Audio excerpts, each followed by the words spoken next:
اس میں اکثر جو ہمارے معاشرے کے اندر سب کانٹیننٹ کے اندر رسومات ہیں یہ بدعات ہیں. کچھ چیزیں سنت بھی ہیں لیکن زیادہ تر بدعات ہیں. یہ جتنی باتیں آپ نے گنوائی ان میں اکا دکا چیز تو آپ سنت کہہ سکتے ہیں. باقی اس سے بھی بڑھ کر لوگ تو کفنی لکھتے ہیں باقاعدہ. یعنی وہ کئی بار ہمارے پاس بھی لوگوں نے بھیجا ہے کہ جی آپ اس کے اوپر ذرا کلمہ لکھتے ہیں. فزیکلی کلمہ کفن کے اوپر لکھواتے ہیں. جو سمجھدار ہیں وہ کہتے ہیں جی فزیکلی نہ لکھیں, بس ہاتھ کے اشارے سے لکھتے ہیں. اور کلمہ لکھوانے کے لیے علماء کے پاس بھیجتے ہیں. آپ مسلمانوں کا لیول دیکھ لیں, وہ کلمہ بھی ٹائپ نہیں کر سکتے اس کے اوپر ہینڈ رائٹنگ کے طور پر. اسی طریقے سے بعض لوگ حج اور عمرے کے لیے جب مکہ شریف جاتے ہیں وہاں سے زمزم کے اندر بھگو کے لے آتے ہیں کفن کو. بعض لوگ مدینہ شریف کی مٹی لے آتے ہیں کہ ساتھ کفن میں رکھ دیں گے. عہد نامہ بعض لوگ, اب وہ عہد نامہ تو خود ہی کوئی ثابت نہیں ہے, اس کو رکھتے ہیں قبر کے اندر اور کہتے ہیں اس کی برکت سے کچھ ہو جائے گا. میرے بھائی اس سے کچھ نہیں ہونا. صحیح بخاری اور صحیح مسلم کی متفق علیہ حدیث ہے کہ اللہ کے محبوب صلی اللہ علیہ وآلہ وسلم نے فرمایا, انسان کے 3 دوست ہیں, قبر میں صرف ایک ہی ساتھ جاتا ہے اور وہ اس کے اعمال ہیں. 2 دوست باہر ہی رہ جاتے ہیں, اس کا مال اور اس کے رشتہ دار, یہ قبر سے باہر رہتے ہیں. لہٰذا یہ قبر میں تو ان چیزوں سے کوئی نفع ہونے والا نہیں. جہاں تک پھول ڈالنے کا تعلق ہے تو پھول کی تو اصل کوئی موجود نہیں ہے. اس کو جس حدیث پر قیاس کیا جاتا ہے نا وہ بھی بہت دور کا قیاس ہے. وہ حدیث صحیح بخاری اور صحیح مسلم دونوں کے اندر موجود ہے کہ اللہ کے محبوب صلی اللہ علیہ وآلہ وسلم ایک جگہ سے گزر رہے تھے تو آپ رک گئے اور آپ نے فرمایا کہ ان 2 قبر والوں کو عذاب ہو رہا ہے. یعنی اللہ تعالیٰ نے اپنے نبی علیہ السلام کو وہ غیبی خبر دے دی, دکھا دیا, اور فرمایا کہ کسی بہت بڑی بظاہر وجہ سے نہیں. ایک شخص جو ہے وہ چغلی کھاتا تھا اور دوسرا پیشاب کے چھینٹوں سے نہیں بچتا تھا. پھر نبی صلی اللہ علیہ وآلہ وسلم نے اپنے مبارک ہاتھوں سے ایک درخت کی ٹہنی توڑی اور اس کے 2 ٹکڑے کر کے دونوں قبروں پر ایک ایک ٹکڑا لگا دیا اور فرمایا کہ جب تک یہ ہری رہیں گی, یعنی یہ بریکٹ میں جو اگلے الفاظ ہیں, یعنی وہ لوگ کہتے ہیں تسبیح کرتی رہیں گی, یہ بریکٹ میں ہوتے ہیں. اصل میں الفاظ ہیں کہ جب تک یہ سرسبز رہیں گی ان کے عذاب میں تخفیف ہوگی. اب اس حدیث کے تحت بعض لوگ یہ کہتے ہیں کہ چونکہ ہری جو ٹہنیاں ہیں وہ زندگی کی علامت ہے اور وہ زندہ چیز جب اللہ کا ذکر کرے گی تو اس کی برکت سے قبر والے کو نفع پہنچے گا. اب یہ سب کچھ ایکسپلینیشن ہے, اس حدیث میں یہ الفاظ نہیں ہے. اور اس ایکسپلینیشن کے ساتھ آپ اختلاف بھی کر سکتے ہیں. اس کی وجہ یہ ہے کہ چیز کوئی ہری ہو یا سوکھ جائے, دونوں حالتوں میں اللہ کا ذکر کرتی ہے.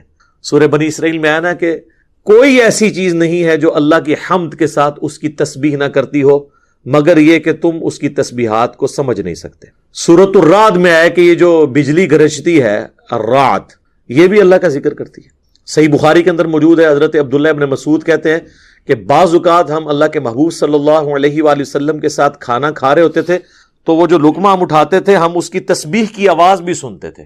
یعنی حضور علیہ السلام کی موجودگی کی برکت سے یہ معجزہ عام لوگوں پہ بھی ظاہر ہو جاتا تھا, وہ اسے آبزرو کر لیتے تھے. تو کوئی خشک چیز ہو یا کوئی تر ہو, ہر چیز اللہ کا ذکر کرتی ہے. بعض محدثین کا یہ موقف ہے کہ یہ حضور کے ہاتھوں کی برکت ہے کہ آپ علیہ السلام نے اپنے مبارک ہاتھوں سے وہ ٹہنیاں لگائیں اور اس کی وجہ سے ان کے عذاب میں تخفیف ہو رہی ہے. تو یہ بات زیادہ وزنی لگتی ہے. بہرحال اس سے اصل ثابت ہو گئی کہ آپ ٹہنی لگا سکتے ہیں. پھول ڈالنا یہ تو فضول خرچی ہے کیونکہ وہ تو آپ نے خرید کے ڈالنے ہیں اور پھر آپ کے وہ کام بھی نہیں آنا. ٹہنی تو پھر بھی جو آپ تشریح کرتے ہیں کہ جب تک ہری رہیں گی وہ تو ہری رہیں گی, پھول تو کچھ عرصے کے بعد ویسے ہی خشک ہو جانے ہیں, آپ کا مقصد پورا نہیں ہوگا. تو ٹہنی ہی لگائیں, اتنی دور کا قیاس نہ کریں.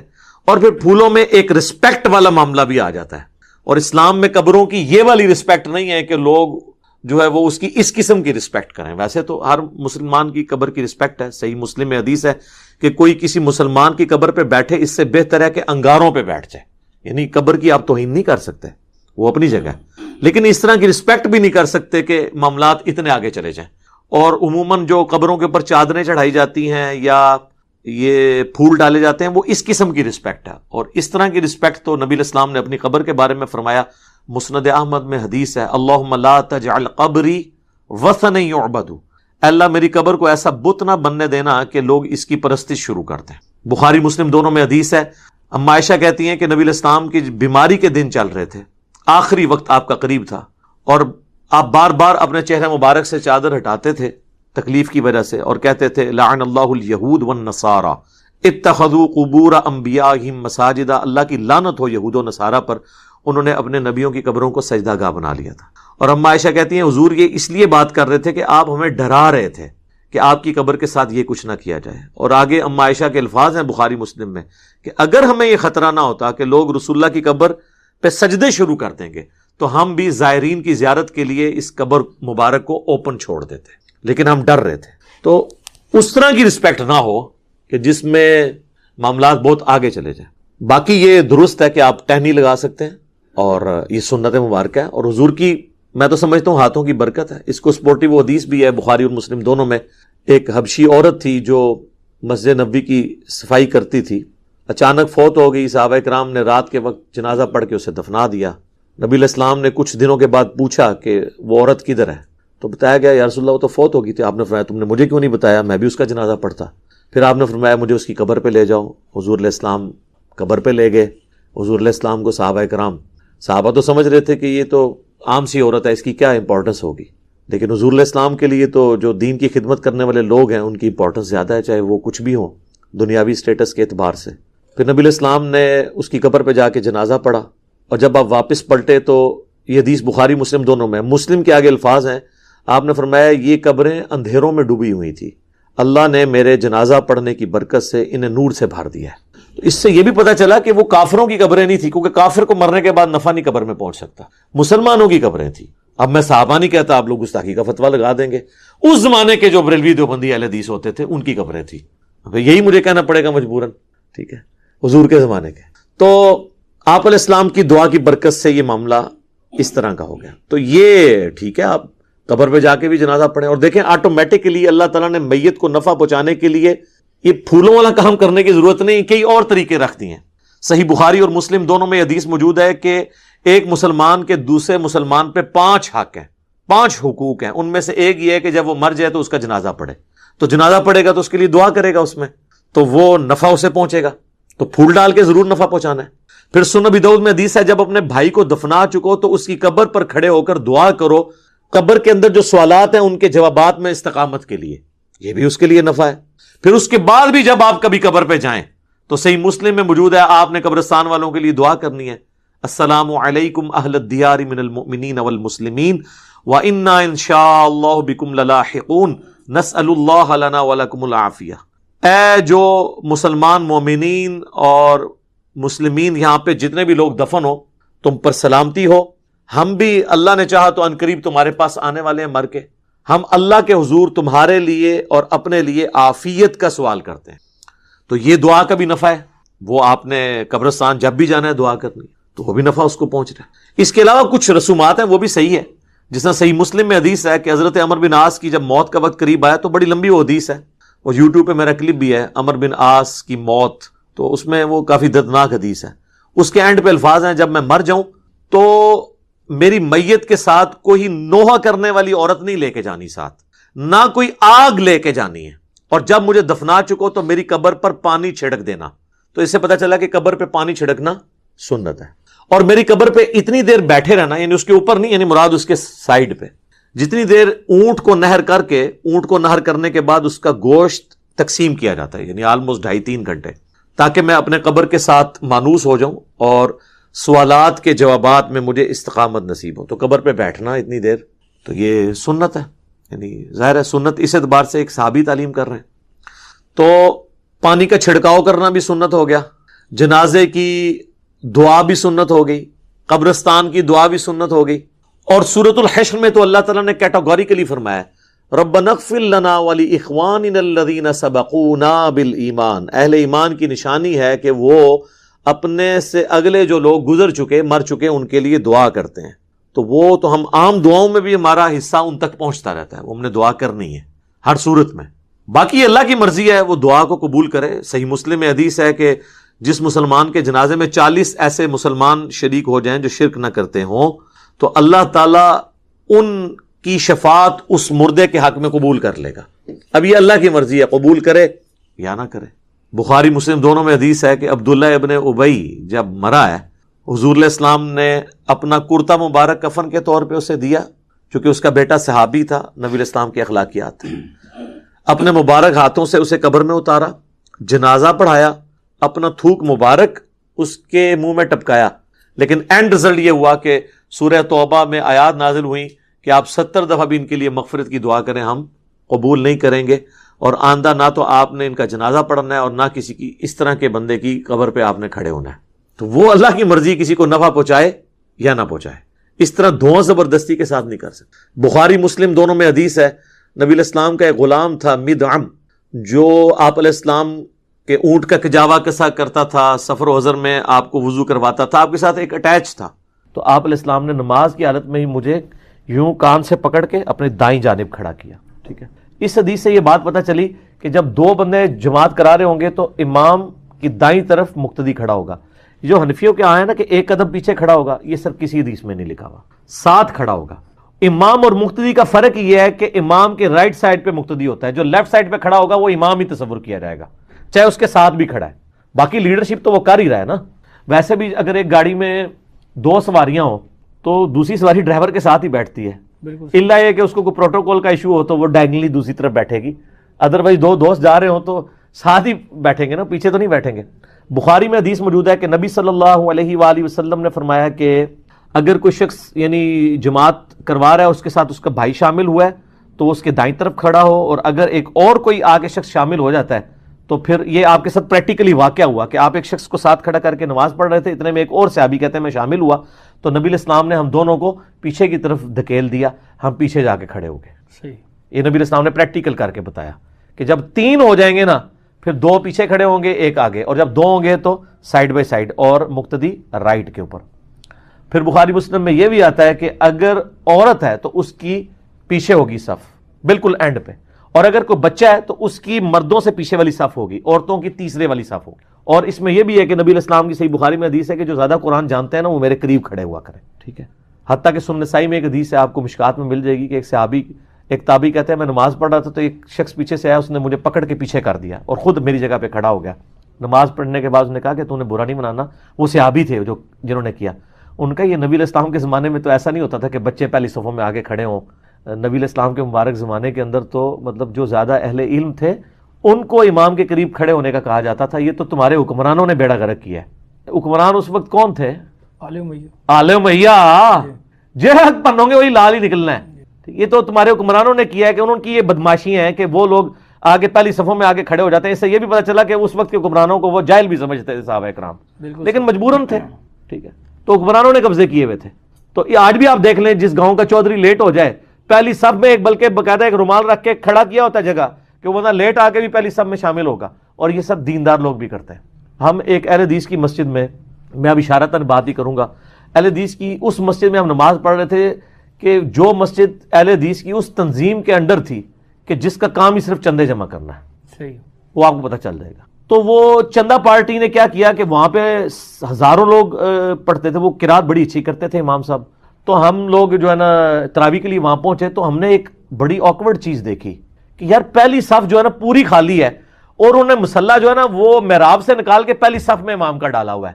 تو ہم نے کہا جناب مسئلہ یہ کہ اتنی پبلک آتی ہے, یہ تو آپ پوری صف ضائع کریں, اور صف میں بھی 150-200 بندہ آتا تھا, یہ صف کیوں ضائع کی ہوئی؟ آج امام کو کیا تکلیف ہوگی کہ آپ اس کو پیچھے کی سیٹ کے پہلی صف میں لے آئے ہیں اور باقی سارے پیچھے کھڑے ہیں. ہمیں تو پتہ نہیں تھا کہانی کیا ہے اندر. اچھا خیر, ہم وہ بیٹھ گئے پہلی صف میں, یعنی پہلی صف سے مراد جو امام کے پیچھے والی صف تھی, یعنی وہ دوسری صف, اور پہلی صف میں امام کا مصلی انہوں نے ڈال دیا. جناب جب جیسے ہی جماعت کا وقت آیا نا, قریب 7 بجے غالباً عشاء تھی, 7 ہوئی تو نماز ہی نہیں شروع کر رہے, 7:05 ہو گئے نماز ہی نہیں شروع کر رہے. سارے دیکھ رہے ہیں کیا مسئلہ ہو گیا. تھوڑی دیر بعد ہم نے دیکھا کہ وہ جو محراب کے اندر انہوں نے ایک خفیہ دروازہ رکھا ہوا تھا, اس میں سے نا کچھ لوگ انٹر ہوئے, اور وہ لوگ کون تھے؟ وہاں کے بڑے بڑے اشرافیہ, کلف والے سوٹ پہنے ہوئے, جو شاید صرف عید کی نماز ہی پڑھتے ہیں. ان کو انہوں نے وہاں نا ان کا اس دن ڈنر ارینج کیا تھا. انہوں نے کہا چلو جانے آج عشاء پڑھ ہی جائیے سیدھی. جو بڑے بڑے جو جن سے فنڈ وہ لیتے تھے وہ آئے, وہ سیدھے آ کے نا امام والی جو صف تھی, جب امام کا مصلی ہے, امام کے مصلی کے دائیں بائیں کھڑا ہونا شروع ہو گئے. وہ ہم نے کہا پیچھے جاؤ ظالمو, یہ تو پہلی صف تو نہیں امام ہے. پھر امام صاحب آئے چپ کر کے مصلی چوک کے پھر مرام میں چلے گئے. وہ یہ انہوں نے کیا تھا, وہ پہلی صف ان کے لیے ریزرو کروائی ہوئی تھی. یہ لانتے کھٹتے ہیں, ان کی عبادت بھی جو ہے نا وہ پیسہ ہے. ٹھیک ہے, پھر ان کو سمجھایا جائے تو کہتے ہیں نہیں علی بھائی بدگمانی کرتے ہیں.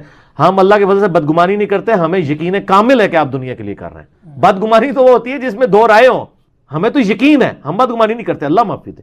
نہ بدگمانی نہیں, یقین ہے, بدگمانی من ہے واقعی. ہمیں تو یقین ہے کہ آپ یہ کر رہے ہیں, ہمیں نظر آ رہی ہے آپ کی ایکٹیویٹیز. آپ کے ظاہر پہ فتوا لگائیں گے نا. صحیح بخاری میں کتاب الشہادات چیپٹر میں حضرت عمر کا قول موجود ہے, جب تک نبی الاسلام ہم میں موجود تھے, اگر ہم سے کوئی غلط بیانی کرتا تھا یا صحیح بیان کرتا تھا اور ہمیں معاملہ ایمبیگوس ہوتا تھا, اللہ وحی کے ذریعے نبی کو بتاتا تھا, تو ہم وحی کی بنیاد پہ کسی کا فیصلہ کر دیتے تھے. اب نبی الاسلام دنیا سے چلیں گے, اگر کوئی شخص اب کوئی عمل کرے گا, ہم اس کی نیت پہ فیصلہ نہیں کریں گے, اس کے کرتوتوں پہ فیصلہ کریں گے. بالکل صحیح. سر قانون کیا نیت کے اوپر چلتا ہے؟ ظاہر کے اوپر. ظاہر کے اوپر چلتا ہے. حتیٰ کہ بخاری مسلم میں حدیث ہے, نبی علیہ السلام نے فرمایا تم میں سے بعض لوگ چرب زبان ہوتے ہیں اور وہ اپنی چرب زبانی سے فیصلہ اپنے حق میں کروا لیتے ہیں مجھ سے, کیونکہ حضور نے شفاعت پہ فیصلہ کرنا ہے. دیکھو اگر تمہیں پتہ ہے کہ تم غلط بیانی کر رہے ہو تو تم اپنے گھر آگ کا ٹکڑا لے کے جا رہے ہو. نبی علیہ السلام بھی کسی کے حق میں ڈیسیژن کر دیں اور وہ ڈیسیژن غلط ہو, قانوناً وہ صحیح ہے اور اوریجنلی وہ بندہ ناحق تھا, تو حضور فرما رہے ہیں کہ میرا فیصلہ بھی تمہیں نفع نہیں دے گا, اگرچہ میں نے تمہارے حق میں فیصلہ کیا لیکن دوزخ کی آگ ساتھ لے کے جا رہے ہو. یہ حدیث بخاری مسلم دونوں میں, اس میں الفاظ ہے میں بھی ایک انسان ہوں اور چرب زبانی تم میں سے کوئی کرتا ہے. اب یہ اللہ بات ہے کہ آپ کے بزرگ دلوں کا حال جان لیتے تھے. نبی الاسلام کو بھی اسی وقت پتہ چلتا تھا جب وہی دیکھ لیں غزوہ تبوک پہ جو کعب بن مالک پیچھے 3 صاحب رہ گئے تھے, بخاری مسلم میں ان کی توبہ کا واقعہ آتا ہے, قرآن میں بھی آیا ہے سورہ توبہ کے اینڈ پہ. غزوہ تبوک پہ وہ کہتے ہیں ہم سوچتے رہے کہ ہم بہانے کریں گے, حضور آئیں گے, منافقین بہانے کر رہے تھے, حضور واپس آئے, کچہری لگائی, تو وہ صحابی کہتے ہیں کہ میں نے بھی ارادہ کیا, میں کہہ دوں میری بیوی بیمار تھی یا کوئی مسئلہ تھا, پھر میں نے کہا کہ اگر میں نے حضور سے جھوٹ بولا تو میں نبی علیہ السلام کو تو دھوکہ دے لوں گا, لیکن بعد میں اللہ تو وہی کے ذریعے حضور کو بتا دے گا. ان کا یہ عقیدہ نہیں تھا کہ حضور کو پتہ چل جائے گا. بالکل صحیح. ٹھیک ہے, یہ تو کہتے ہیں بزرگ دل کا حال جان لیتے ہیں. نہ پرانیاں گلاں, اے بیٹھے نا انجینئر, ان سے ذرا پوچھیں, یہ سول انجینئر ہیں, ان سے ذرا پوچھیں کہ مشین ڈیزائن کا فارمولہ اگر میں لکھ کے کسی بزرگ کو دوں, وہ پڑھ بھی سکتا ہے اگر اس نے انجینئرنگ نہیں کی ہوئی؟ نہیں پڑھ سکتا. پہلے یہ کہتے ہوتے تھے پڑھ سکتا ہے جب یہ میری طرح تھے, جب میں ان کی طرح تھا. یہ میرا بڑا لاڈلا ہے وکاس. اچھا اچھا. ہاں جی, یونیورسٹی میں یعنی مجھ سے جونیئر تھے, یعنی ان کا 99 سیشن آپ کا سیول کا, میرا 95 تھا. تو فرسٹ ایئر میں فولنگ سے بچنے کے لیے میرے پاس ہی رہتے تھے. اچھا. اس وقت ہم بھی سبز پگڑی باندھتے تھے اور یہ بھی سبز پگڑی باندھتے تھے. ماشاء اللہ. ٹھیک ہے, اور یہ تو آپ نہیں باندھتے لیکن ہم آج تک سبز پگڑی باندھ رہے ہیں, لیکن عقیدہ اپنا جو ہے نا وہ سفید اور سیاہ پگڑی والا کر لیا, یعنی نبی علیہ السلام والا. سبز کو ہم جائز سمجھتے ہیں. تو سر یہ پڑھ سکتا ہے کوئی؟ تو اگر ان کا یہ دعویٰ ہے کہ اللہ ان کو سکھاتا ہے, تو میرا صرف ایک سوال ہے کہ اللہ تعالیٰ کو تو سول انجینئرنگ اور میکینیکل انجینئرنگ آتی ہے نا, ٹھیک ہے نا, وہ تو آپ کو یہ سارے فارمولے سکھا سکتا ہے نا, ٹھیک ہے جی, تو سکھائے کہ یہ سمپلی سپورٹڈ بیم کے لیے کیا فارمولہ لگے گا, کینٹیلیور بیم کے لیے کیا لگے گا, اللہ کو تو آتا ہے نا, سکھائے. سر یہ دیکھ کے وہ فارمولہ سمجھانا تو دور کی بات, پڑھ بھی نہیں سکتے جس میں لیٹن کے رومن کے الفاظ لکھے ہوئے ہیں. سر یہ سب کہانیاں ہیں, اس طرح نہیں ہوتا. یہ پہلے بھی جھوٹ بولتے رہے اور ہم نے تو جھوٹ پریکٹیکلی پکڑے ہیں ان کے. یہ نباز ہوتے ہیں, آپ کو بچہ بیچارہ منہ لٹکایا ہوا گیا, یا سپلی آئی ہوگی یا اس کی شادی نہیں ہو رہی ہوگی, تو کوئی ایک تکا لگائیں گے لگ جائے گا. اور چیک کیا ہم نے, شادی شدہ کو لے کے گئے کہ دعا کر شادی ہو جائے, وہ کہتے ہیں نہیں ستارے گردش نے ادھر ویاہ نہیں ہلے ہونا. پھر انہوں نے دسیا کہ بھائی تے بچے بھی ہیں نا, تیرے ستارے گردش نے, چیک کر لیں آپ. سر کہانیاں کراتے ہیں یہ کہانیوں کے اوپر چل رہے ہیں, لیکن سر اب کہانیاں پکڑی جاتی ہیں. ٹھیک ہو گیا, وہ سوال کا جواب ہو گیا یا بیچ میں ہی رہ گیا؟ ہو گیا علی بھائی, ہو گیا. آگے چلیں. اس میں ایک ضمن کوشچن بنتا ہے جی کریں کہ کیا اگر امام کے دونوں طرف کوئی مقتدی کھڑے ہو گئے اگر, تو امام آگے بھی جا سکتا ہے؟ ہاں, امام آگے بھی جا سکتا ہے جبکہ امام نے آگے جگہ چھوڑی ہو. ٹھیک ہے. ویسے جب میں اس طرح امامت کروا رہا ہوں نا, میں کوشش کرتا ہوں ایک صف کی جگہ آگے چھوڑوں کہ اگر مقتدی کو مسئلہ نہیں پتا تو امام ہی آگے چلا جائے. اگر زیادہ جاہل مقتدی ہوا ہے تو تسی آگے جان لگے, وہ پکڑ بھی لے گا کہ حضرت کدھر چلے ہو, دوڑ چلے, یہ بھی چانس ہوتے ہو ٹھیک, اگر اس کو یہ مسئلہ پتا ہے. اچھا, اس میں آگے جانے کا طریقہ یہ ہوگا کہ آپ دایاں قدم پہلے بڑھائیں, ایک رکھیں, پھر دوسرا بایاں قدم رکھیں اور دائیں کو اس کے ساتھ ملا لیں, تو آپ اگلی صف تک پہنچ جائیں گے. ٹھیک. وہ بعض آپ کو پتہ ہے امام کیا کرتے ہیں, وہ ایسے ایسے رینگتے ہوئے جاتے ہیں آگے. وہ کہتے ہیں جی وہ اگر پاؤں اٹھ گیا نا تو نماز ٹوٹ جائے گی. تو سر رینگتے ہوئے پاؤں تو اٹھ گیا, اور آپ نے جو کہانی کرائی تھی کہ سجا انگوٹھا ہل گیا تو نماز ٹوٹ گئی, تو سجا انگوٹھا تو تھوڑا ہل گیا, دائیں والا انگوٹھا پاؤں کا تو ہل گیا نا. بالکل صحیح. اور نبی علیہ السلام کیا کر رہے ہیں, اس کو یوں پکڑ کے یوں کھڑا کیا, تو رینگتا ہوا گیا ہے حضرت ابن عباس, پھر تو انہوں نے صبح ہی پہنچنا سی. ٹھیک ہے, اور اتنا یعنی مشکل ہے, پوری کرویچر سیمی سرکل کور کرنا پڑا سی انہوں نے, پہنچ نہیں سکتے. سیدھا آگے پیچھے تو بندہ ہو سکتا ہے, رینگنے کے لیے ایک اینگل کے اوپر ایسے رینگنا تو بڑا مشکل ہے. یہ ایویں کہانی ہے. ٹھیک ہو گیا, ٹھیک ہو گیا, جزاک اللہ. جب نوافل پڑھنے لگے تو میں نے بھی وضو کر کے حضور کے ساتھ بائیں طرف کھڑا ہو گیا, تو آپ علیہ السلام نے نماز کی حالت میں ہی مجھے